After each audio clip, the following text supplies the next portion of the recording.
Ini klarifikasi saya kepada seluruh kaum muslim muslimat yang berada di Indonesia dan di wilayah-wilayah lainnya. Saya, Syekh Ahmad Al-Misri, berangkat ke Mesir pada tanggal 15 Maret 2026 dan saya tiba di Mesir tanggal 16 Maret 2026 karena mendampingi ibunda yang sedang sakit dan menjalani operasi pada tanggal 17 Maret 2026. Dan saya mendapatkan panggilan kepolisian pada tanggal 30 Maret 2026. Maka panggilan kepolisian datang sesudah saya berada di Mesir kurang lebih sekitar 15 hari. Dan saya mengucapkan terima kasih kepada Bareskrim, khususnya para penyidik yang memberikan kesempatan menyampaikan kesaksian saya secara online. Dan alhamdulillah saya panggilan kepolisian ini sebagai saksi, bukan sebagai tersangka sebagaimana dibayangkan atau disebarkan atau sebarluaskan oleh banyak orang. Yang kedua, tuduhan terhadap pelecehan kepada santri itu tidak benar adanya.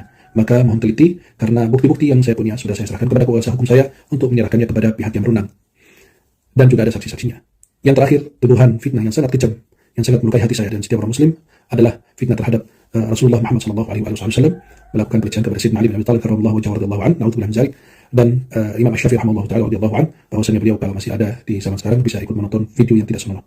Itu adalah dusta dan fitnah yang sangat kejam yang melukai hati kita sebagai muslim. Dan saya minta kepada ustadz yang menyebarkan informasi tersebut atau fitnah atau tuduhan tersebut mendatangkan walaupun satu video. Saya berfatwa dengan demikian. Demi Allah, saya tidak pernah berfatwa dengan hal demikian dan ini adalah fitnah yang sangat kejam yang disebarluaskan di banyak medsos. Dan banyak mengatakan bahwasannya mereka mengenal diri saya, mereka mengetahui karakter saya dan lain sebagainya.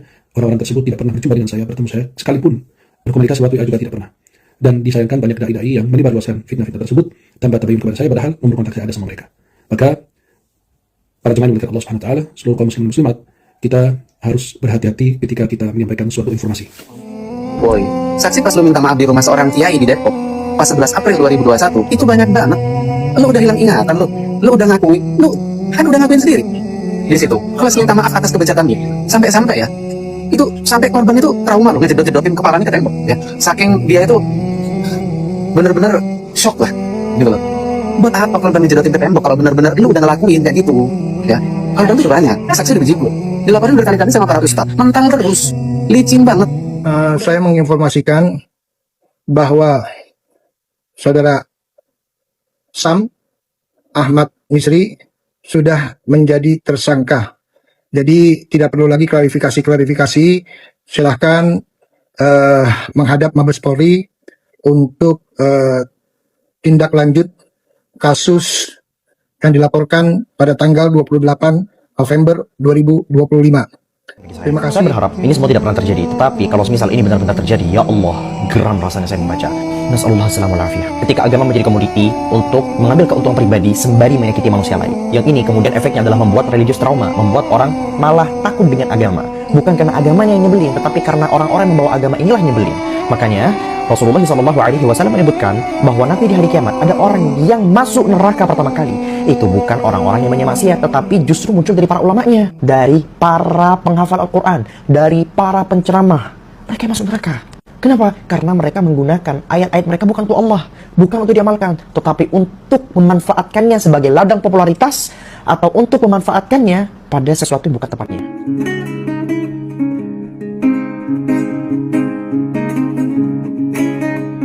Assalamualaikum warahmatullahi wabarakatuh. Kasus ini bukan sekadar mengejutkan, ini menyadarkan. Ketika seseorang yang dikenal membawa simbol agama justru terlibat dalam perbuatan yang bertentangan dengan nilai yang ia bawa, maka yang tercoreng bukan hanya nama pribadi, tapi juga kepercayaan publik. Tidak ada pembenaran hanya karena status, gelar, atau pengaruh.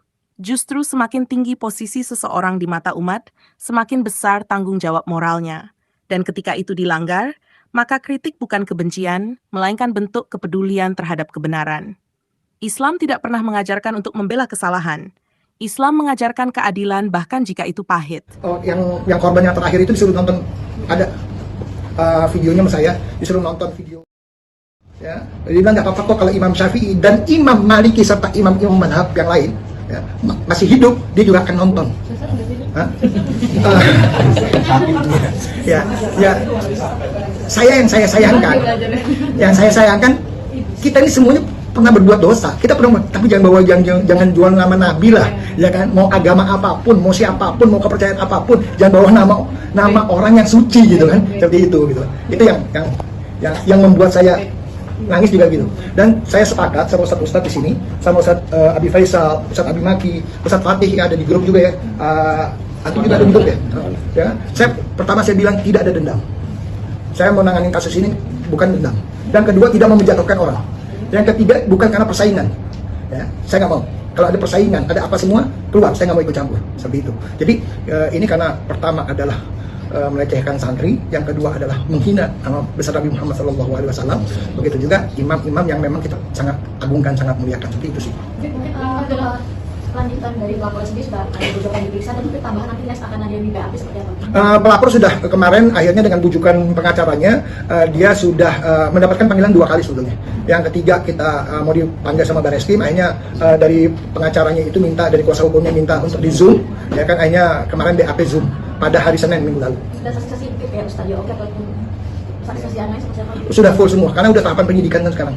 Bukan lidik lagi, penyidikan. Untuk diketahui, alhamdulillah sampai saat ini saya majukan berkas itu dari bawah sampai ke atas. Sampai hari ini itu sangat dibantu, baik itu dari Direktorat PPA BPO, Bareskrim Mabes Polri, dan begitu juga dari LPSK. Karena nggak semua orang dengan atribut agama itu benar kelakuannya. Dan sekarang kejadian lagi ada seorang ulama berinisial SAM, orang santrinya, yang mana para santrinya adalah seorang hafiz Quran. Dan yang lebih parahnya lagi, si ulama ini sampai bawa-bawa nama Rasul dan juga Imam Syafi'i untuk melancarkan aksinya. Disclaimer dulu teman-teman, kalau ini bukan salah agamanya, tapi ini murni salah daripada oknum ulamanya. Bahkan Nabi udah pernah bilang kalau salah satu golongan yang pertama masuk neraka itu bukan ahli maksiat, tapi justru para ulama. Yang mungkin ulama-ulama kayak gini teman-teman, yang menjadikan agama sebagai cara untuk melancarkan nafsunya. Jadi Syekh Ahmad Al-Misri adalah orang Mesir lulusan dari Al-Azhar yang merupakan seorang ulama, pendakwah yang sudah sangat terkenal di Indonesia. Bahkan kalau teman-teman tahu acara pencarian bakat Hafiz Indonesia, yang mana ini acara sudah terkenal banget, dan terduga pelaku ini salah satu dewan juri di acara tersebut. Nah, awal mula kasusnya terbongkar, ada Ustadz Abi Maki yang pada akhirnya membantu untuk mengungkapkan fakta tentang kasus ini. Jadi diduga tindakan pelecehan ini sudah dilakukan sejak tahun 2017 terhadap beberapa santri. Dan kemudian awal diketahui di tahun 2021, terduga pelaku mendapatkan laporan dari para korban dan sudah ada permintaan maaf. Tapi ternyata kejadian dari pelaku ini masih berlanjut sampai dengan tahun 2024-2025. Korbannya bukan cuma satu santri teman-teman. Jadi modusnya, terduga pelaku ini mengiming-imingi para korban untuk bisa belajar ke Mesir dan kemudian melakukan tindakan yang tidak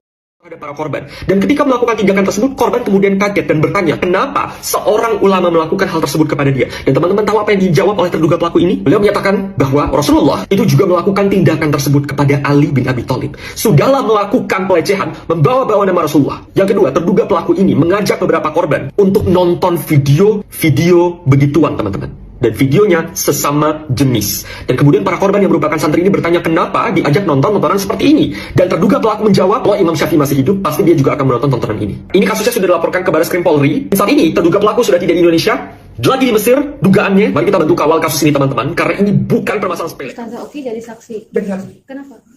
Karena kasus yang Mesir dia ngungkap.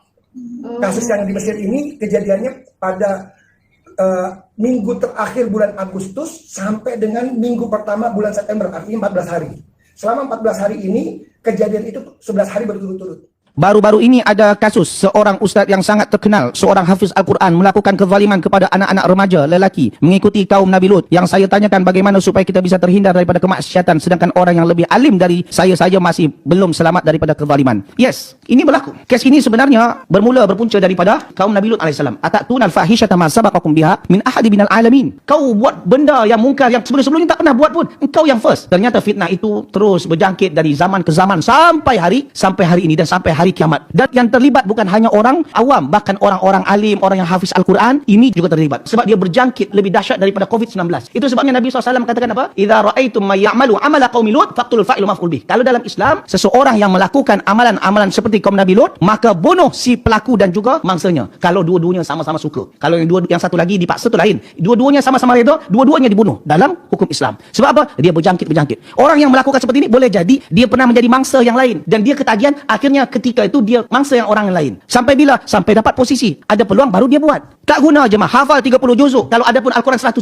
juzuk. Anda kan hafal 100 kitab sekalipun. Tapi kalau buat perangai seperti ini perangai sonsang jemaah. Itu sonsang terbalik. Bahkan dia lagi teruk daripada zina. Kalau zina walaupun dosa besar tapi normal. Yang ini sudahlah jahat, perbuatan keji, tak normal. Masih berminat dia sama jenis, kan pelik tu. Ada penyakit yang bahaya. Dia penyakit sonsang namanya jemaah. Abang cinta abang. Dan ini banyak menjangkiti. Bahkan sekolah-sekolah agama banyak dijangkiti penyakit ni. Maka hati-hati jemaah. Hati-hati jaga anak kita, jaga keluarga kita. Nasihati. Bagi education kepada anak-anak ni. Ada ustaz-ustaz dah belajar sampai Timur Tengah balik, pasti buat perangai seperti itu. Hati-hati. Mudah-mudahan kita, anak kita, menantu kita diselamatkan daripada orang yang punya terjangkit penyakit ini. Jemaah. Amin ya rabbal alamin. Ini menjadi pelajaran bagi kita semua.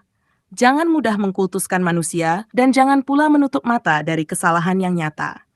Semoga kita semua dijaga dari hal-hal yang merusak amanah dan kepercayaan. Wassalamualaikum warahmatullahi wabarakatuh.